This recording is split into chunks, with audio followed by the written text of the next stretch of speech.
Hello, patrons, and welcome to your Shift+F1 patron exclusive podcast for March 2025. One of two, in fact. We are double dipping on Drive to Survive.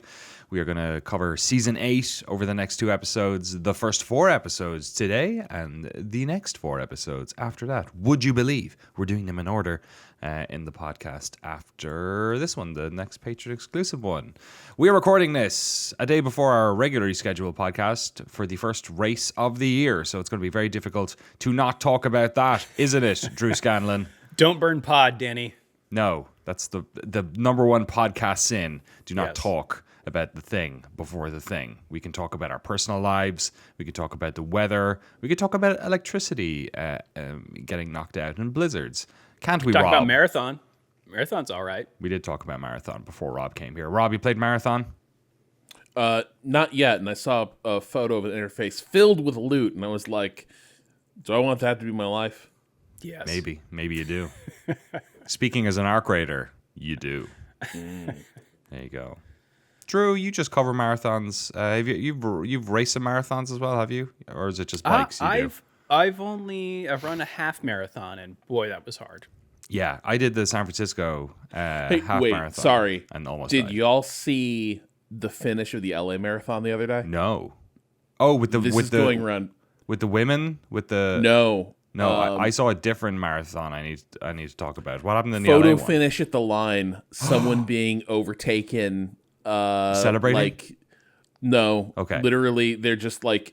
Wrecked. It's like a cycling beat where it's like someone is still trundling toward the line, but they're broke. But the guy who overtakes him comes from like 100 yards back with less than 100 yards left in the marathon. God. It is one of the most brutal beats I've ever seen. It happens literally. They had to go back and watch the footage because the overtake happens as they are breaking the tape at the end of at the line. God. And they had to go back and like slow-mo it to see who actually broke the tape. And the dude who got overtaken, when he saw that happen, just collapsed on the ground, not moving. It was my God, that's one of the hardest beats I've ever seen in in running. Wow. 26 miles, and then at the end you're like, it's like wafer thin. Well, and you got it's got to be haunting, right? Because like, how could I not have found that step? Yeah. But the nature of endurance stuff like this is when you're done, you're done. It's the cliff of the human body, right? Like, it is the same as what happens in cycling. It's like, sorry, you just don't have. There's no more energy on board you. There's no more. There's nothing to fuel the muscles. Like, the needle hit E at this point. Yes, exactly. You are lifting and coasting. You're running on empty. Stick it in neutral. Yeah, that's rough. I watched highlights of a marathon.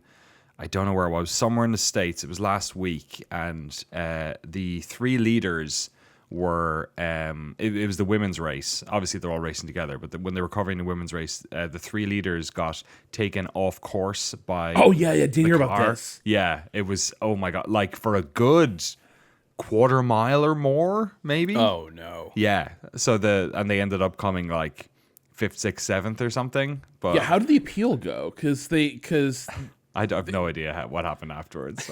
Yeah, but you could watch the YouTube version of it. So I just which had the chat log recorded. Wow. So like it's just people freaking out when they realize what happens, because like the car is driving, but also so is like the motorbike with the camera. And at a certain point, it just like the 3 of them stop and turn around, and the camera is like, oh, and then like loops around, and people are like, what happened? And then it takes a while for the telemetry to kick in. Oh no! Awful. Oh my God! Yeah, they ran for a good while, like for a few minutes before they had to turn around. It was terrible. Excellent. Yeah, that's worth Racing. an appeal. Racing. We're Anything not here to can talk happen. about people racing, although we are, I guess, ultimately. Cars only. Cars. New Robo Race podcast starts now. It's all about the cars, folks. Don't worry about the drivers. That's the one thing you've learned about Formula One. We can say it here. We can say it. It's all about the cars, isn't it, really? Isn't it? As long as you don't crash It's all about the cars. Well, for some people, it might be actually. In these 4 episodes, we're going to talk about the first 4 episodes. The first episode, New Kids on the Track. The second episode, Strictly Business. Episode 3, The Number One Problem. And episode 4, A Bull with No Horns. Kind of a spoiler, that title, to a certain extent. But before we do that, maybe let's... too much horn. If we're going into the backstory of how this came to pass. Whoa, Rob said the quiet part loud. Yes. Well, we won't talk about that in the episode, though, will we? We'll just focus. He's a victim. He's a beloved character. That poor guy. His wife loves him, even though he texts underlings, silly things. Anyway, before we get into the specifics on each one, what have you guys felt broadly about the first 4 episodes of DTS Season 8? The fact that it's 8 seasons is also blowing my mind here. Yes. I've only watched the first 4 eps so far. Me too. As I was watching it, I was like, this is feeling a little thin. And maybe the fact that there's only 8 episodes this season kind of nods in that direction. But reviewing my notes, I kind of, I don't know, fought with myself on that. There's some good stuff in here, particularly, I think, around the Horner's business. That's interesting because I actually was thinking this season feels really good, maybe one of their better ones. And I was wondering if it's because they cut to 8 episodes. They were not trying to like fill out so many storylines when they just didn't have it. My initial instinct was that they're doing a better job with like finding the substance of the things they're trying to cover. Yeah. With the caveats that I think I have changed how I watch this series.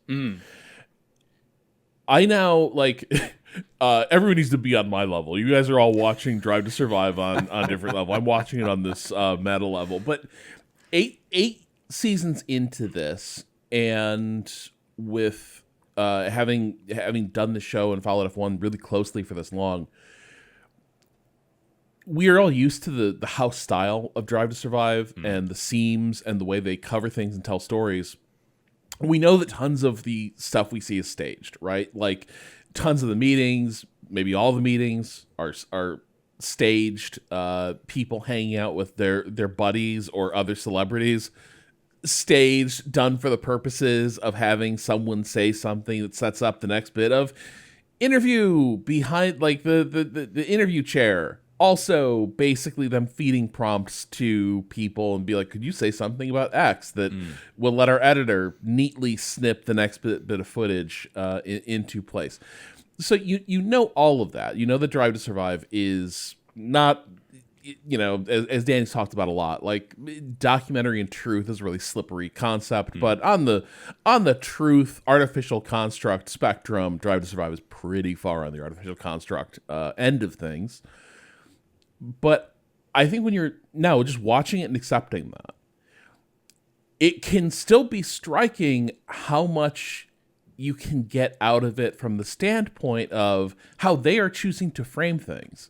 Like how they are, like the things the camera still picks up, the things that like it does still catch. And even with the caveat that, like, yeah, it's a bit like a wrestling shoot in a lot of ways, a very fancy wrestling shoot. Like a wrestling shoot, there can still be like a surprising like kernel of truth or insight about what is happening with these characters and this overall saga. Yeah, I think some of the stuff that I enjoyed the most, especially in this first episode, maybe is the sort of verite moments they did pick up that are outside of that sort of narrative structure. The one thing I've enjoyed about this year is they're a little bit tighter in their storytelling this year. They're not trying to just like explain every single driver, explain the sport all over again.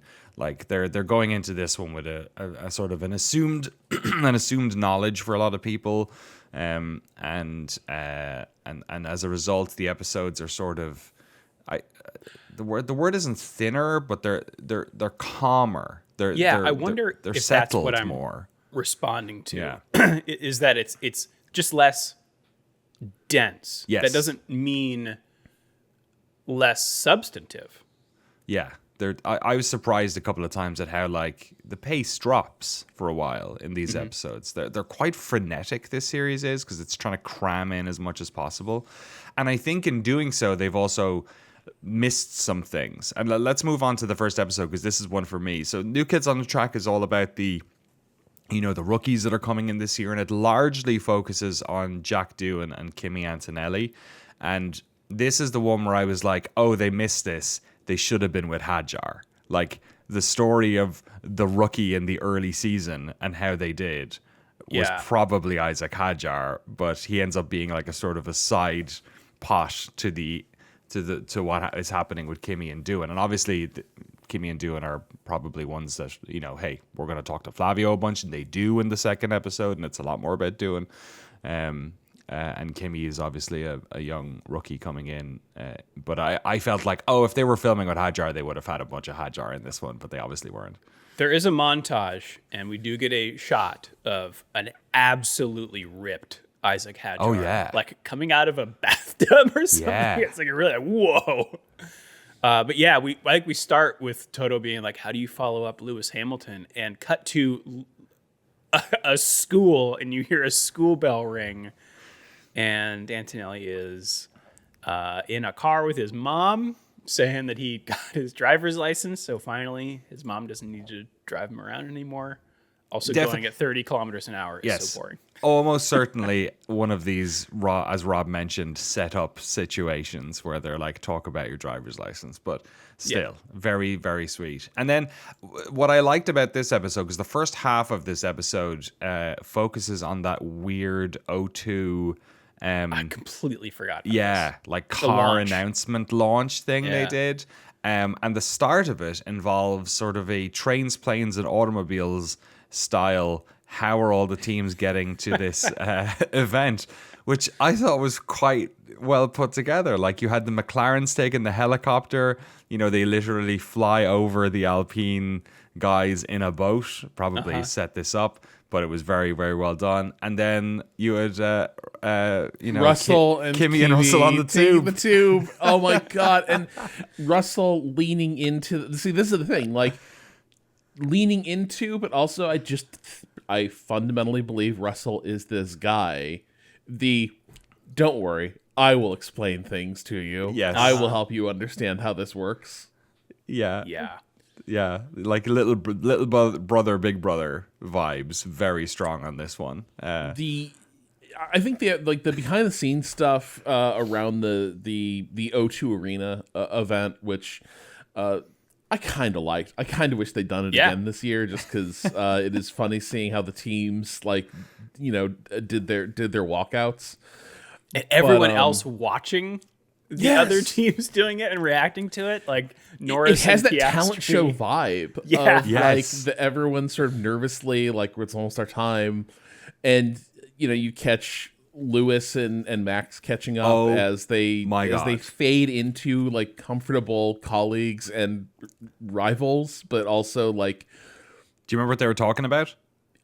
Max having a kid. Yeah, you have to watch it come out. That's what. Hamilton talking about almost funny. Passing out when like an ex-girlfriend's sister was having a baby and he was listening from outside the room. He was like I love the idea that the reason Hamilton's never settled down or had any kids is because he had this traumatic event when he was younger. I also think Hamilton, though, whenever we get so many of these little Hamilton bits in this series where it seems like he's deliberately trying to unsettle the person he's talking to. Right. Yes. Like he's like the ballbuster friend. Yeah. And I wonder if it's just if that's just who he is, or if it's like this is, I play this up to like, I don't know, get the small edge on my rivals however I can. Right. Or maybe he's just like he's back home we'd say he's a gowler. You know what I mean? He's just like he's a bit of a chaos ball in the conversation or something. Yeah. That's how he relates to people. Who knows? But it's a funny bit. I love that Also, I wish they'd covered this more, but like I cannot imagine how much Verstappen must have hated the Red Bull walkout, where it was like all the influencers and shit like running behind him as his hype squad, which seems You can dance if you want to. Yo. But like the drivers all seem fairly simpatico. Yeah. Which contrasts the childishness of Horner and Toto in a lot of ways. I know that's the story they are punching up, but I had forgotten. I do you remember Horner being booed as intensely? I did not realize that this even happened. I don't think I watched this thing. So I was like, oh my God. The reaction from Liam Lawson and Verstappen is amazing when they start booing. Yeah.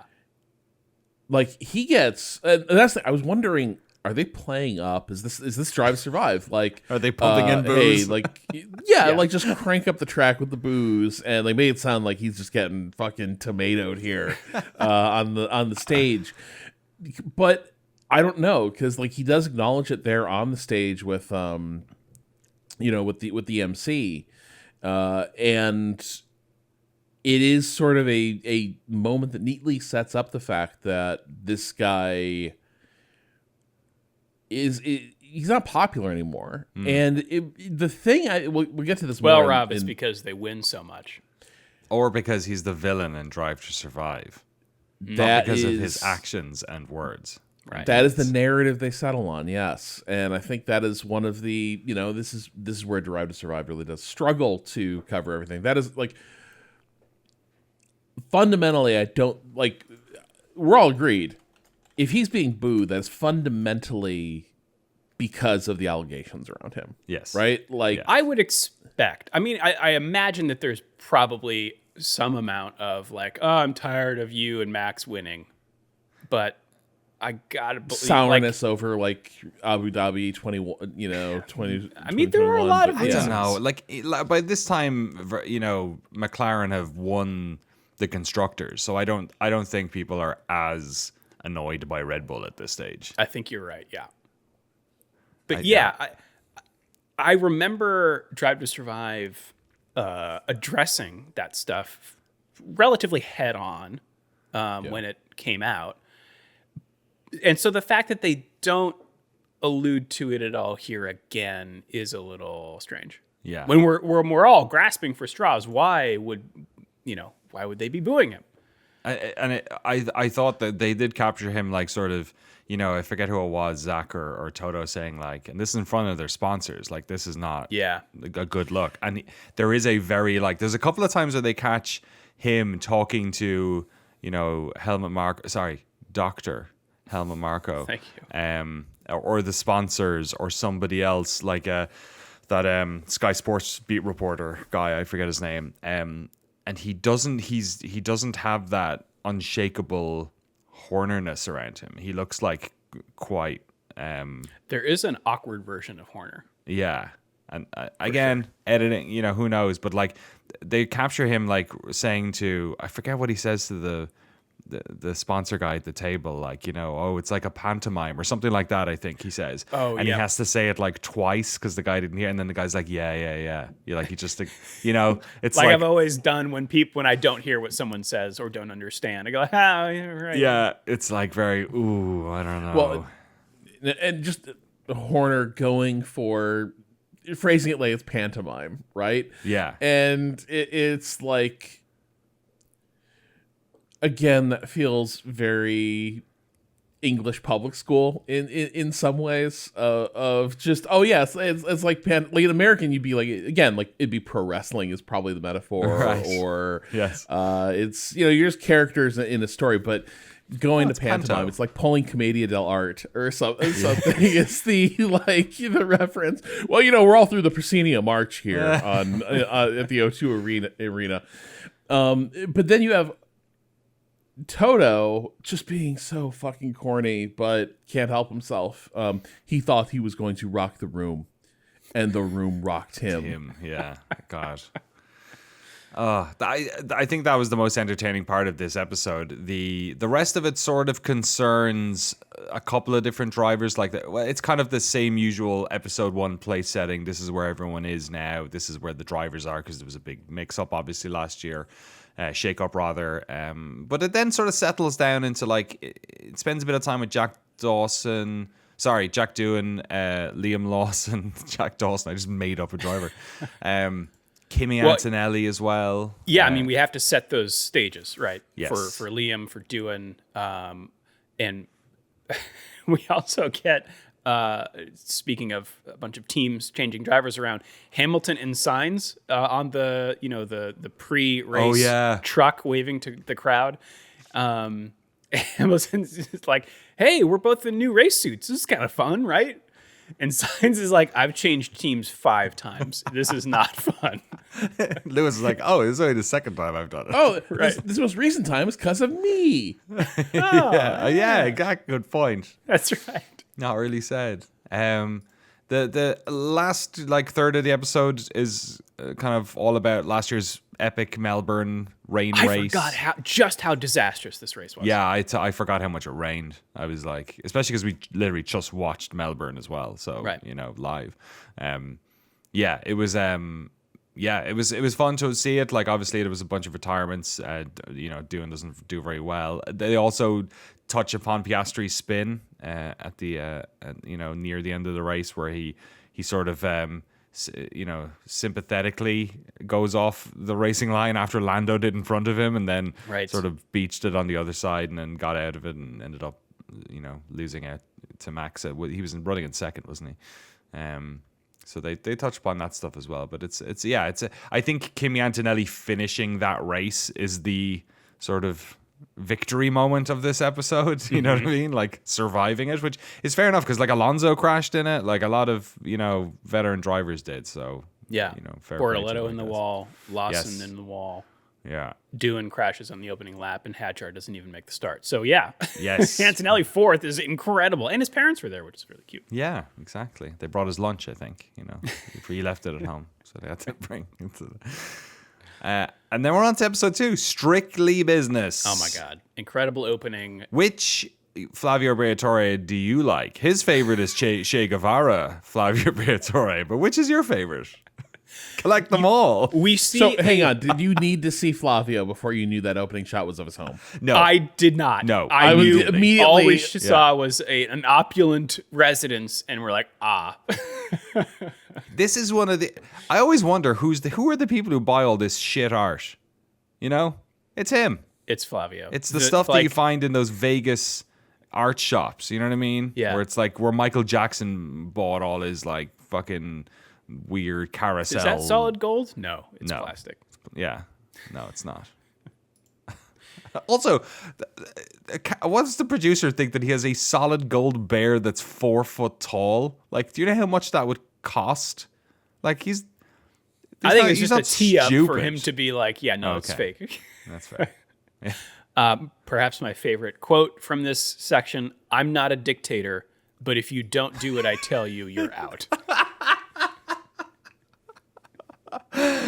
Oh my God, he's so ridiculous. And then, there's a lot of great vintage Flavio here. When he did the next scene where they're in London for something, maybe the car launch or something, like, he walks into a room with all of his reserve drivers, and it's like, why are there so many drivers here? Yeah, it's like you keep hiring. Which I guess makes some sense, because he came in, after they had all been hired. But it just, I thought this was good table setting of here are all the pool that he has to choose from. He can be ruthless. He can just dispatch with people at will. There is always someone to fill in. So I will say, I think something that is really, we've talked about this being a issue with this series, because they chose a long time ago to make it so that Drive to Survive revolves around 2 characters per team, basically the team principal and the driver, and that's it.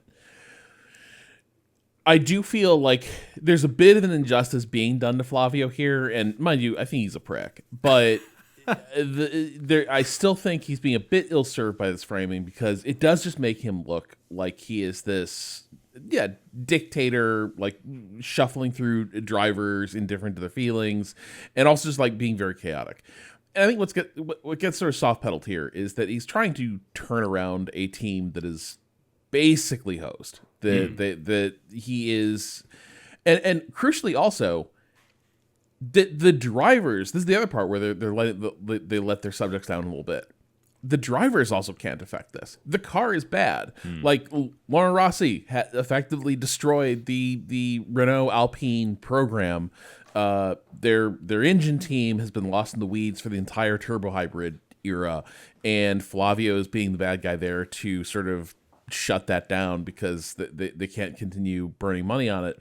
The only thing he can really control as far as like changing outcomes on track is who's in the seats. That's basically the only lever that's connected to anything for where Alpine is at this point in his stewardship of the program.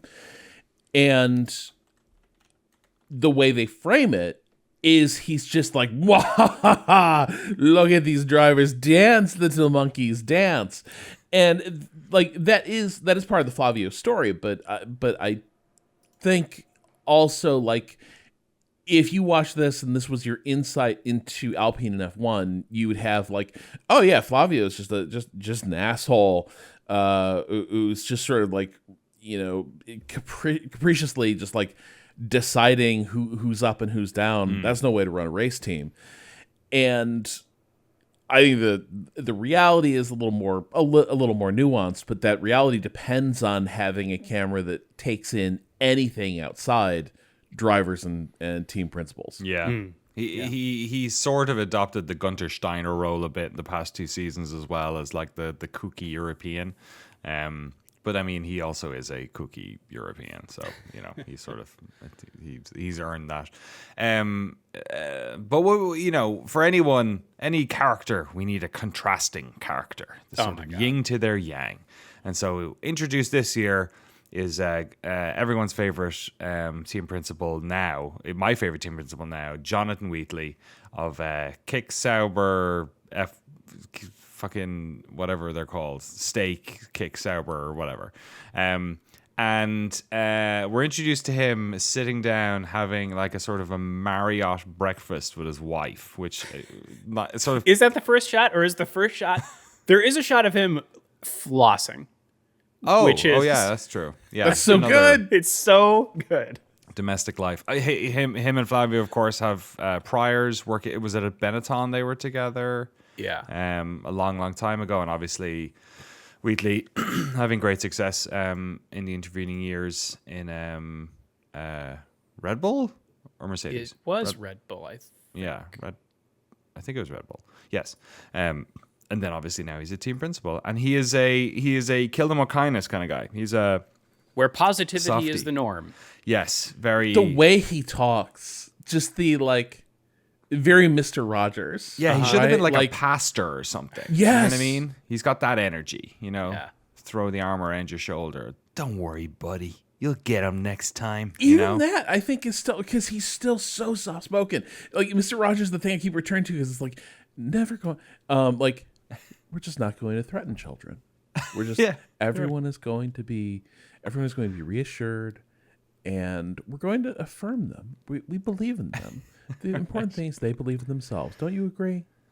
And that sort of thing, which I could see actually getting under my skin a little bit after a point, but it is such a funny juxtaposition, and like I'd sure rather work for him than like almost any other team principal that we meet in this series. Yeah. Especially because you've got too much of that nya. You know what I mean? You got to be careful around Flavio. Saying that. You know who else has to be careful around Flavio? British Prime Minister Keir Starmer. Flavio shakes his hand at an event later on and could not be less interested. And then just sort of like weirdly idles in front of him as he is then introduced to, I forget who it was. There's another, someone else. Flavio's just like such a weird guy. He's just like does not care. He's like, I'm Flavio Briatore to Keir Starmer. That's the thing. He's meeting the prime minister, and he looks at him like, "And what are you?" Yeah, exactly. It's the most like royalty meeting a minister that you could possibly like. It's very funny because also Keir Starmer is like a lab-grown experiment in being a charisma void. Yeah. And 100%. So like 100%. you only see him in passing, but just knowing anything about the state of British politics and the fact that like this guy's taken like the largest labor majority like in modern history and just completely like fucked it. Yeah, exactly. It's like, of course, this is the sort of dude who would do it because like he has that like panicked substitute teacher, except teacher isn't coming back vibe. He just has that energy. Raised black hole. He just sucks in. He's like an energy vampire, you know? Just yeah, so him and Flavio meeting feels like, it's like that's what ends the world. You know what I mean? Don't touch hands. The forces are too matter and antimatter. Exactly. So the rest of this episode focuses on the sort of two parallel stories of Jonathan Wheatley at Kick Sauber and Nico Hulkenberg's eventual success at the British Grand Prix and getting his podium after 238 races. That's kind of the end of this episode. But the bit before that, and it kind of plays out as a highlight of what happened. There's not all that much extra flavor on him. There's one nice moment, I think, between him and Hulk where he like really genuinely like looks into his eyes and is like, remember this, like enjoy this, you know, which I thought was quite sweet. Bortoletto on the radio congratulating him. Yeah. I thought that was really a cool move. But the chapter prior to that is the, you know, long, well, no, not long, the short and tortuous career of Jack Doohan and the ever-present shadow of Franco Colapinto and his online army in the weeks leading up to it. This was rough. I felt bad for Doohan already after watching this. Like, he is a shell at the end of this thing. Dude, okay, so hang on. I had not heard the bit where he's like he needed police to escort him out of a place because there are people like just hovering out where he was, making clear that they were armed. Yeah. Which is scary. Like I don't know. I assume any place that has had like a Republican trifecta for a while is like at this point open carry. Like you can just like wave a pistol around in people's faces, being like, "I'm not shooting you," and like it's all good. So my assumption is like there's an extra scary element of this, which is like, are you being threatened? These people are acting in a threatening way, but we can't just say because they're armed and hovering that, you know, that we can't do anything. But according to him, he had to have police like come and just give him an escort back to like you know, the track or his hotel. And he's had death I had not threats heard that. Yeah. And if that is true, if it wasn't just like he's already feeling kind of vulnerable and hunted and see some weird shit and kind of like goes into a panic spiral, but I have no idea. But like if that happened where he started being stalked and harassed,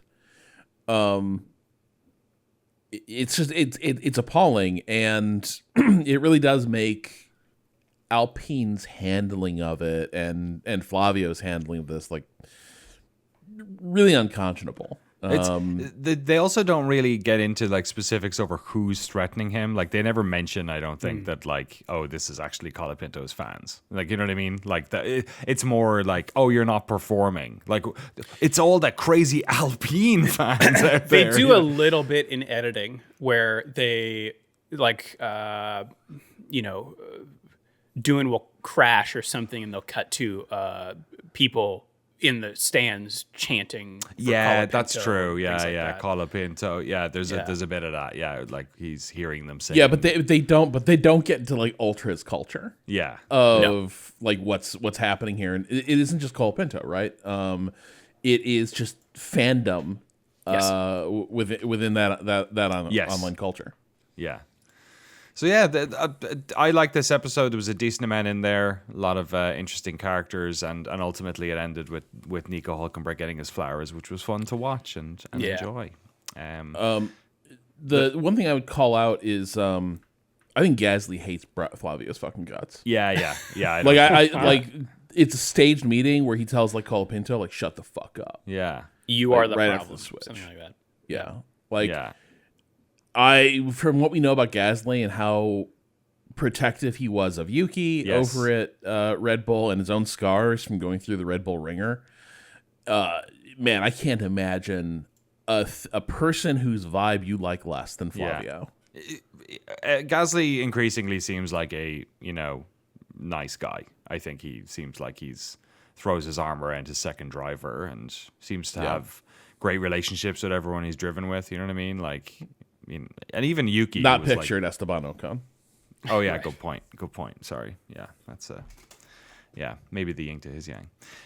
Episode 3, the number one problem, largely focuses on the increasing tension between the two McLaren drivers as the championship continues. Oscar Piastri and Lando Norris, and the sort of back and forth battle that they are having for ascendancy within that team. But it does start, of course, with Zach Brown being taught tennis by Novak Djokovic for some reason.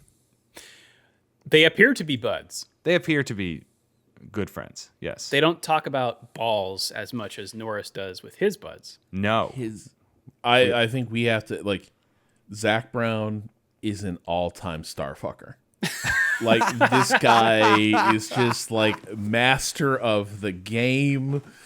Like Winning that championship. Yeah, he's just every season. It's like, what new star is he hanging out with, and but also it always does feel sort of authentic, right? Where it's like you would not be surprised if like a Drive to Survive episode opens and he's running around a paintball field or something with Michael Jordan, right? And you're like, yeah, okay, sure. Oh my god. One interesting thing they do in this episode is talk about the McLaren stuff from an outside perspective, and one perspective they get, which is very interesting, is that of Nico Rosberg, who makes his Drive to Survive premiere, would you believe? In this episode, the season started before. It was the season after he won, I think, that they started doing this. What did he win? 2018, I think he won. Or is it 16? 16? Maybe it was a bit earlier, actually. Yeah, you're right. Yeah, and I thought this was interesting. I thought this was like, that's the whole narrative of, do they need to choose one? Do they need to pick who number one driver is? And at this stage, it's funny because like I remember at the time people saying this to me, going, just let them race. Like they won't get caught. Obviously, what happened last year, and it ended up getting weirdly tight near the end of the season, with regard to Max Verstappen's ascendancy, in the latter half. But I thought it was cool seeing him, and they had other people sort of talking about past, the problem you run into and the toxicity and how. Having Nico come in and like show up to be like, and now this all happened before Drive to Survive started. Right. But now we can have this guy talk about that thing he's still having therapy for. The searing cost of that year fighting with Hamilton is great. And also, here's the thing. I came out of this more of a Zach Brown fan. Because fundamentally, everyone's like, you fucking idiot. You need to pick a number one right now. And he doesn't do it. And I would argue he never did. He risked the Drivers' Championship, which wasn't his to risk. And I think that's the important thing. Like, it is down to the drivers. And I think he really did commit to, like, letting this play out. And I admire it. And more than that, I'm not sure there's another team principal who could have walked the line. Because the thing this thing picks up is that because he's a legendary hang, as corny as I find him, like, just golf with my boy Lando, and I do find him corny in a lot of ways, he approaches them as like you're slightly awkward, trying too hard to be cool uncle. Yeah. But hey, you want to drive some of my old cars? But here's the thing. Oh yeah, I just brought some toys out. It's Ayrton Senna's McLaren. You might remember that from him and Him and Prost. You're right. Oh, here's Lewis's car from that year where we lost the championship. Yeah. By a point because him and Alonso couldn't stop friendly fire. Yeah. The way he like just hang with my boy Oscar, like driving cool cars. It's but it's very we're going to sensei. talk about it You know without what I mean? talking about it. Yeah. Yeah. Yeah. And the way there's a moment after the catastrophe at Canada. We'll talk about that in a second, the Lando of it all. But he's talking to Oscar about it, and he says, like, come on. I know there had to be a moment where you were like, when you realized you were still going and he was out, And you got that like 10 points for me. Yeah. And Oscar's answer is great because he's like, once I realized I was okay, my car, I didn't have a puncture, and that he was okay, which I thought was also, you know, he's a nice guy. You know, they're both nice guys, I think. They are, and I think the thing that Zach is shown doing is like routinely. Not to just bring forth like therapy language from all this stuff, but like in these like low stakes, like really casual environments, he creates the space for like, you know, you can be honest about the fact that like it kind of feels good when Lando eats shit. Yeah. Right? Like I'm not going to think less of you for having that feeling. The way he like lets them own the fact they're in this fight for the championship. They can take advantage. They feel things that you're not supposed to feel as part of a team. Yeah. But it is a fact of F1 that you will feel these things, and he sort of allows all that and gives them space to talk about that, and reassures both of them that fundamentally he does like them a great deal. Yeah. And I think the reason other teams couldn't have walked this line is because like Horner, Toto, so many other team principals, you know, they would pick a favorite. You like they would do it in a heartbeat. Here's Maybe who gives me Wheatley the best odds. would be able to do it. Maybe Wheatley, yeah, but I'm not sure then. But I'm not sure his vibe would pull it off. Because Yeah, I think he's not a legendary hang, clearly. I think that's part of it. Is that you gotta approach them as the uncle. Can I also mention? I think this like also flies in the face of the narrative we were sort of being fed at that time, which was that Zach was really in Lando's corner the entire year. Like, I remember that being a constant thing on like Reddit and, you know, news posts and things like that. That like, yeah, well, you're probably right. That like he was in, Lando was his boy, and like Piastri never gets flowers when he does well, but he's always, you know, people are always going over and he's always hugging Lando and stuff like that. I don't know about you guys, but that was like a narrative that I was definitely, I think this was another kind of like the Colapinto fans. I think it was the you know, Norris fans to a certain extent, and maybe the Piastri fans having this sort of like war of words about it. But if anything, it showed that like he seems like he's quite equitable and also gave Lando space when he needed it. And yeah, like I came out of this very much feeling like, no, he actually knows exactly what the fuck he's doing. And also like it was better. Like I never got the criticism because I was like, well, this is fun to watch. Like, yeah, you know, it's not like it's not like Barrichello and Schumacher. You know what I mean? Like there are so many instances of this being the opposite and everyone hating it. Like this is, you know, we loved that season between Hamilton and Rosberg. Like here's Rosberg out to tell us how bad it was for him. I don't fucking care. You won the championship and it was fun to watch. That crash you guys did in Spain was amazing. Yeah. Like Hamilton crash. I still reactively put my hands up to my face when I watch that crash because Hamilton does. It's like one of my favorite shots of all time. They hit each other. They come towards the camera and they are 2 seconds into that crash and Hamilton's hands are off the wheel and on his helmet. Like he cannot believe what he just did. It's brilliant. Great stuff. Great TV. I would say this episode really impressed me from a production standpoint because I think it felt like Drive to Survive really has matured a little bit. Like this is a setup where I could easily see in prior seasons them going way over the top with this teammate versus teammate thing. Yeah. But I think they're fairly restrained here, and that allows them to showcase the mental strain that the drivers are under and how they both approach it, which I think is really interesting. You know, Norris says something like it's a mental war. If he beats me, there's no excuse. And then you go to Piastri. He says, I'm not an emotional person. Emotions rarely help you solve problems. Yeah. It is a little undercut, and I think this applies to the whole season. I really don't need to see any influencers here. I get enough exaggeration and of that kind from Will Buxton. I don't need people going. You don't like the P1 boys turning up? I don't know who that is. Okay, that's every time they showed me that. Like I was like, who is this person? And why are we pretending the Sky TV team doesn't exist? That to me is the other weird thing.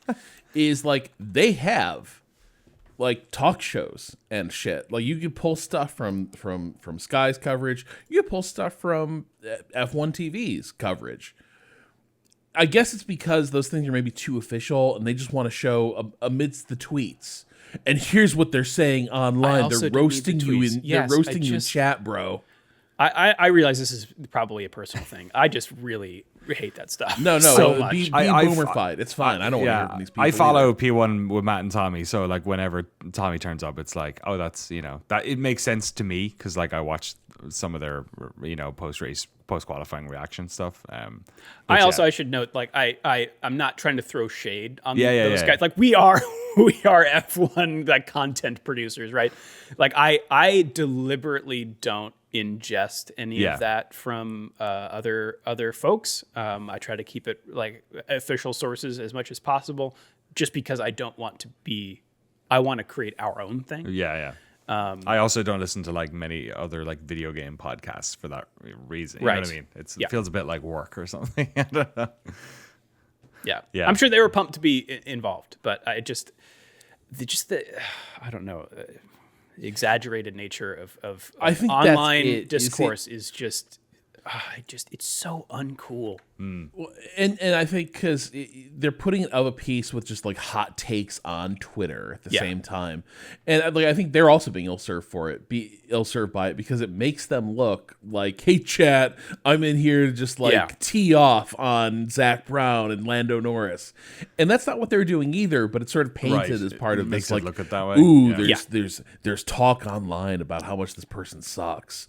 A bit like they did with Doohan, right? The implication that like all of online just thinks Doohan should like commit ritual suicide, and it's like that's not what people were saying. Like everyone knew he was in a jam from the start. Tough team, all that stuff. I like seeing the glitz and glamour of the premiere. Everyone looking fantastic. I forgot Tsunoda's huge suit. Yeah, legend. He's like, but Buxton had a great line here where he was like, even Yuki Tsunoda's now Lewis Hamilton used to be able to walk through Times Square, and now Yuki Tsunoda can. George Russell just chatting with his buddy Brad Pitt, all the good moments. There's a moment on the rooftop where they're taking that team photo, and Horner and Norris are chatting. It's a great chat, yeah. That's great. And then after that, I think Horner is now talking to camera, sounding like a Sith Lord. He's talking about Norris's mental toughness, and he says something like, if Lando can sort that out, he will become complete. Oh, nice, yeah. Honestly, Lando's mental fragility was really on show. Like, after it's Bahrain, definitely a problem. Yeah, he was completely dejected. Dude, I love that bit where his trainer was like, well, don't say that because it doesn't make you look good, so just say nothing. And then he goes ahead and acts like an asshole anyway. Yeah. Like there's a childishness to him. And it is, and like they're aware of it and they can't fully talk him out of it. And I think it's been evident since the start. Like this Lando this is the same guy who was like, why would I feel any pity for Daniel Ricciardo? And it's like, because you're a human being, but he's the sort of person who's like, no, if you fail in F1, it's because you're weak and you deserve to have bad things happen, and we have no patience for that. And he applies that to himself, and maybe that's fundamentally like where he resides with himself, but it does come through. Like this is the giant vulnerability in his game. And yeah, Horner does come across like a Sith Lord. Otmar Safnauer said something similar. Where he's like, if there's one driver he'd love to work with, it'd be Lando, because he's not sure Lando knows how good he is. Right. And so I think like it is so clear that the second he's got this rivalry, he just starts to panic about it. And the Canada thing, man, I'd forgotten how bad it was. Like, just, I thought was going to be his career. Not that it was going to end it, but that, like, we had sort of found, like, in these moments, this is what you do. Yeah, I remember that crash happening and seeing it happen because I had seen it happen with Button and Hamilton, being like, he's doing the same thing. He's doing the same thing. He's doing the same thing. What's he doing? What's he doing? What's he doing? And the fact that Piastri got away with it is bananas. Yeah. And managed Someone to finish that says, race. and maybe it's Horner, like Lando's describing it, and he says, someone says, if Oscar had moved to the right, it would have been awesome. Yeah, But Horner, he I think, said didn't. it. Yeah. I also I also like Jerry Halliwell being like, well, I thought it was very brave of you to at least say it was stupid. And he was like, well, it wasn't brave. I was stupid. But she's trying to be nice. Yeah. Like, Yeah. she's trying there to- are moments like, she, the Spice Girl did nothing wrong, right? It's Yes. She looks incredible in that dress, by the way. It's like Marilyn Monroe style. Like, just they all look great, but she looks. What are like, you doing in someone's texts? But you know what? Yeah, that's what totally. Like I see her. I don't know. She's either a victim or they are part of some sort of Eyes Wide Shut style situation that I just can't comprehend. I was talking about this. Like, yeah, who knows? Like, again, I think among the uber wealthy, Yes. like the values are so different. Like the fact that multiple people, like in the Epstein files, like spouses knew they were hanging out with this fucking creep, but it was just like part and parcel of, he went to Pedo Island this week, and so who fucking knows? But I was sort of thinking about this, where it's like they've always seemed like a whatever else is going on, they seem like a pretty nice family. They seem happy, whatever. The thing I have a lot of like curiosity about or sympathy for is like, man, I can understand how she would get to a point where like, I want to keep the family together and I still love him. But I don't see how respect survives that. Well, also, right? But also she's like turning up at she's in Drive to Survive. She's turning it up at all these events. I'm like, she's at the races. I'm like, she doesn't care. Like, clearly, like she would be here. Vibe of it, yeah. Yeah. Also, just before we get on to the final episode, our personal trainers, the HR of Formula One, because they are always like trying to nudge their drivers in a direction that is like, the way the personal trainer is supposed to, like, I think Ricardo's personal trainer was an old friend of his, but a lot of the drivers have these personal trainers from the teams, and they're just like they're whispering in their ears and trying to nudge them some way. And I'm like, I just get this weird HR vibe from them where like, you don't work for me, you work for the team. Like, that's the vibe I get from it. Anyway, the final episode concerns Miss Halliwell's husband, Christian Horner, a bull with no horns. This is basically a sort of single narrative episode. It talks about the, Oliver Mintzlaff, Helmut Marko, Verstappen, pseudo alliance. What's going on? Christian's replacement of Liam Lawson with Yuki Tsunoda, which ultimately doesn't bear fruit. The problem with the second driver situation, and then ultimately his firing and Netflix exit interview that happens at his compound, his beautiful house, which also makes it hard to feel too sorry for him when they do this drone shot past his palatial estate. What did you guys make of this one? I thought it was a decent roundup of the story. It felt like it was missing some key elements. Namely, they don't talk at all about how the car is kind of the problem here, not so much They do the drivers. a little bit, but like, They call it a diva. yeah, but like it's like, I don't know, like the fact that Lawson, for instance, gets sixth place in one of these races where Yuki doesn't make it into the top 10, and like, if I don't know anything about F1, I assume the implication is that Lawson actually is having good form and yada yada, and it's not like, oh, this car is awful, but Max is the only one that's able to Racing wrangle. Bulls were just annihilating the second Red Bull right and left through the year. Like before the switch, Yuki made Lawson look like an asshole. Yeah, 100%. Yeah, it's they don't fully do justice to this, and again because they frame it as like his vacillating over the situation is like, oh man, he's lost his touch. He's panicking over all this. Yeah, it starts with the Drive to Survive team having Lawson literally change shirts. Oh, that was awful. Yeah, from Red Bull to Racing. Yes, good moment. Brutal. We did get some interesting notes from Lawson. Verstappen did not agree with the driver change, which we kind of knew about.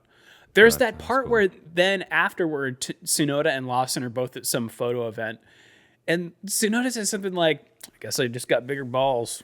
Yeah, it was weird. I mean, he's kind of a weird guy. This is my point with anyway. Hamilton. I think there are some drivers who are just playing mind games with everyone all the time, and that is part of their approach. It was news to me, and maybe this is not a surprise to people who more professional. But Buxton saying that the Red Bull chairman, Oliver Mintzlaff, advised by Helmut Marko.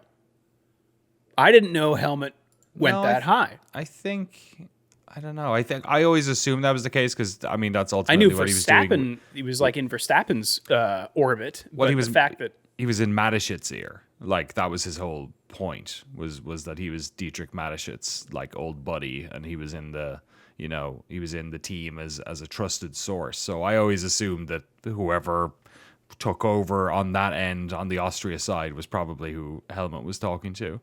I didn't notice. Like I was surprised how candid Horner was in it.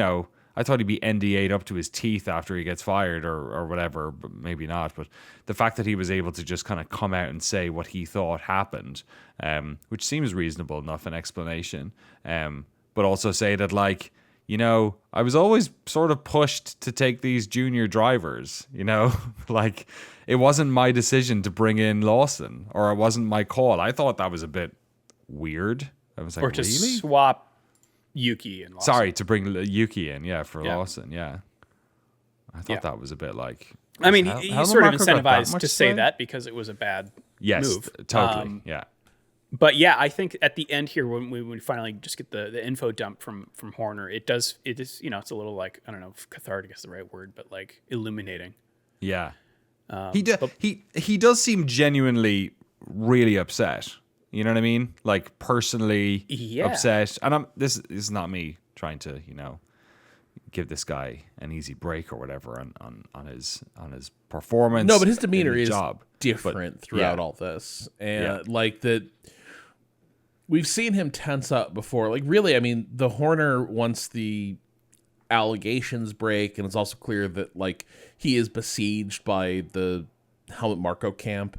Last season we talked about how different he came across, and that doesn't fully like lift here. That he sort of remains stressed and kind of miserable seeming, throughout. And it details like that I do find really interesting. Like, who the hell was running the show? Like, there's kind of this weird, like, because there was this tension, it kind of feels like nobody was in charge in a weird way, that everything was being hashed out in like this weird triumvirate arrangement. Yeah, and I think it makes sense that we're confused because what happens, to hear Horner say it, he doesn't have the call on the drivers, right? He didn't make the call to swap Yuki and Lawson, but then when he did, you go back to episode 1, he says something like, unfortunately for Liam, he just makes mistakes under pressure. So he has to justify these things. But, even if he is not the primary instigator of them. So I think that makes sense why the lines seem blurred. Yeah, and I find it bizarre that somebody who's that much of a control freak over the team doesn't have the biggest sway when it comes to the drivers. Like, to me, yeah, it does feel like a bit of deflecting. How can you with Dr. Helmut Marko in the wings? I don't think he's that. But he also says one reason he was fired was because maybe he had too much control. Yeah. So which is it? Like, were you too much the king of the team, or were you sort of being forced to make major strategic shifts because other people were telling you, basically? I don't know. It is weird how it comes across. Obviously, we don't get the full story, but it does leave us kind of wondering. And I think it's an area where they're always going to struggle with this episode a little bit, because like he's one of their protagonists. He's one of the major protagonists of Drive to Survive, and so to an extent, I think they've I wouldn't say they've mishandled this stuff in particular, but I think because he's the only real voice we have about how things are at Red Bull, and Max has never engaged with the series. Get Helmut Marko. Basically. Get some German Drive to Survive people to interview him. Dude, that's the thing. They'll spill the beans. Somebody, I think, made a very smart decision to never even allow Marko to have access to Drive to Survive. Like, yes, something racist is going to happen. Yeah, so like you just can't. You can't have him talk to those crews. But yeah, it is kind of weird. Like, some of his framing on this does seem like damage control, and that continues up to the end when he's doing the exit interview. I know the Verstappens don't like me, but I don't think they had anything to do with this. Yeah, and it's like, well, everyone does think they had something to do with this, but I think he's already thinking about, I have to maintain these relationships because this is all going to be relevant when I'm back. Yeah, yeah. There's that one shot I want to mention. We haven't spoken too much about how it's filmed. I mean, it's really well filmed. Some of the shooting and color grading in this, like the stuff at his house, looks fucking amazing. It looks like $1 million, which I guess it should. But that follow shot into the recording area. So here's the thing: the follow shot for me is quite contrived, because obviously, like, okay, here's the drone, go now. The best oneer in this episode is the one with Yuki. Did you remember this? Where he is. It's a oneer where he is chatting to Horner about picking a horse for the Grand National. Yeah. There's a little bit of back and forth. Then he goes over and he like fist bumps some Japanese dude who seems really well dressed. And then he turns to the right and opens the doors, and it's just like throngs of fans. And he goes and signs stuff. I was like, that is cinema. Like, that is like... So it was like it was perfect. I'm sure whoever was like recording that was like, oh my God, what have I just gotten? This was amazing. Yeah, I thought that was like my favorite shot. I went back and rewatched that like 3 times. I was like, that's such a fun good little shot. asides too, where we're like the slow shot taking all the cult of Red Bull shit, the Red Bull Air Force, the fucking bull at the ring, and then Buxton being like, you can't get a Coke. I couldn't believe it. The only Coke you can get is a Red Bull and Coke. Cola. That, oh my God. A drink that predates crazy. the energy drink, and that nobody drinks. It's a Red Bull cola. It is. Oh, it's a Red Bull cola made by Red Bull. Yes. Okay. Wow.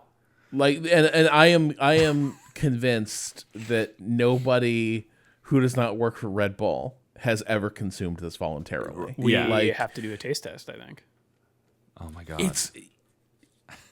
If memory serves, it is not like, it's just a cola, but like it is like the supermarket generic cola. Yeah. It's Mr. Pibb. Yep. Shasta Cola or something. That's good stuff. And that's episode 4, A Bull with No Horns. It ends with Christian Horner bowing out and want to call out Russell's skincare line. Yeah, first batch wasn't great. It smelled like semen. Is that what he said? Yep. Yes. Wow. Okay, I missed that. There's there's a lot of like really good glamour shots. There's a shot of him and his girlfriend on a boat in Monaco, and it just looks like Okay, so I have a theory. a cover. This is going to touch on the race stuff we're going to talk about tomorrow. Okay.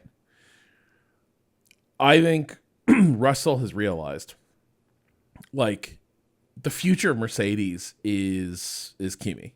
Like, Toto's invested in Kimi emotionally. Also, like, he's the guy who plucked him from obscurity. All glory to Toto if Kimi pans out. Plucked him from I kindergarten. I think Russell has realized I need to start opening up options. So we're going to stop being like the perfect little like teacher's pet. Show more personality. Let yourself be a little weirder, a little more just straight off the cuff. So you get more screen time and you start emerging as a personality in this, because you're going to have to be like, Mercedes isn't in this for you. Like, you got to be in the, like, George Russell's got to be in George Russell's corner. Yeah. Because Mercedes is not. He's diversifying with potential products, but he's also, I think you're right. He has a line in here directly after the skincare bit where he's like, maybe it's that Verstappen will only continue at Red Bull if Horner is gone. So Right, now yeah. I think Yeah. you've You're right, called this yeah. absolutely He's right. getting Russell needs involved. to. He feels like He's I need opening, to be like, a part of this. If this doesn't work out, because the team selection, if I have to move on, is not Yeah. great. I'm in an awkward position. But I bet I could get a decent TV contract. Like, how many more years is Brundle going to be doing this? I could get real money doing that. So I think he's just like opening up options and sort of showing that he can be a compelling, like, main character figure. For in F1. So that is my theory. He's easy on the eye. He's got a very filmable face because it's got like so much like depth to it and angularness. It's a pleasing visage for the camera. And that was our first episode on Drive to Survive Season 8. We will be back with the following 4 episodes. I haven't watched them. Drew hasn't. Rob, have you watched the next few episodes? No. Okay, do you want to hear the names of them? Yes. Episode 5 is called The Sky's the Limit. I Okay. could not interpret what that would be. Episode 6 is The Duel. Episode 7 is What Happens in Vegas. Hell yeah. Episode 8 is called Call Me Chucky. Okay. All right, cool. Right, we Speaking ran out of Bitcoin to pump into the name generator AI for that last one. Speaking of Sky, Verstappen with a searing retort to Crofty saying, Oh, yeah. Marco says he fears your exit. Verstappen's like, you focus on commentating, we'll focus on driving. Yeah, there's a nice little back and forth with Crofty and the guy who does the interviews being like, I was, you wouldn't have said that if there wasn't some truth to it, which is also true. Yeah, good stuff. That was the first 4 episodes. We will be back soon. We're going to do it this month. We're going to cover them both off because I think we were down 1 episode for the patrons over the break, were we? We did not have a February. So We didn't have two in February March. one. Okay, so we're backing them back to back here. We'll have another one. And of course, make sure you check out the Post Australia pod that went up live on the public feed on Wednesday for regular plebs and on Tuesday for you patron beauties. We love you. All right, until the next one, we'll see you next time.